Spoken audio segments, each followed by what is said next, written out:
আজকের রেসিপি চিংড়ি লাভার্সদের জন্য। চিংড়ি মাছের মুড়ি ঘন্ট। এর জন্য মিডিয়াম সাইজের চিংড়ি নুন আর হলুদ মাখিয়ে নিয়েছি। তারপর সর্ষের তেলে ছোট করে কেটে রাখা আলু ভেজে তুলে রেখেছি। ওই তেলের মধ্যে দিয়ে দিয়েছি নুন হলুদ মাখিয়ে রাখা চিংড়ি মাছ, সেটাকে অল্পক্ষণ ভেজে তুলে রেখেছি। তারপর চিংড়ি মাছ ভাজা হয়ে গেলে ওই তেলের মধ্যে দিয়ে দিয়েছি তেজপাতা, দারচিনি, ছোটো এলাচ আর লবঙ্গ। দিয়ে দিয়েছি আদা বাটা আর ধনে আর জিরে গুঁড়োটা আমি একসঙ্গেই করে রাখি মশলা, সেটা দিয়েছি।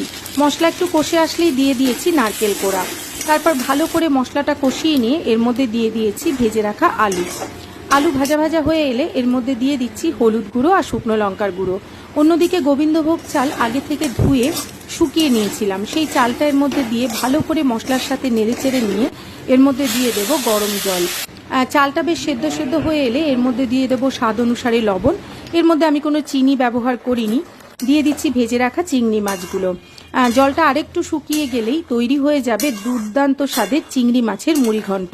নামানোর আগে কটা জিনিস আমি দিয়েছি, যেমন এই খোয়া ক্ষীরটা, এটা গ্রেট করে দিয়েছি। খোয়া ক্ষীরটা অপশনাল, বাড়িতে থাকলে দেবেন, না হলে কোনো অসুবিধা নেই।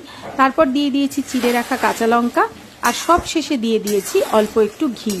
চিংড়ি মাছের তো একটা সুন্দর স্বাদ আছে, তার মধ্যে গোবিন্দভোগ চালের একটা স্বাদ, সবটা মিলিয়ে কিন্তু একটা দুর্দান্ত স্বাদের পদ এই চিংড়ি মাছের মুড়ি ঘন্ট।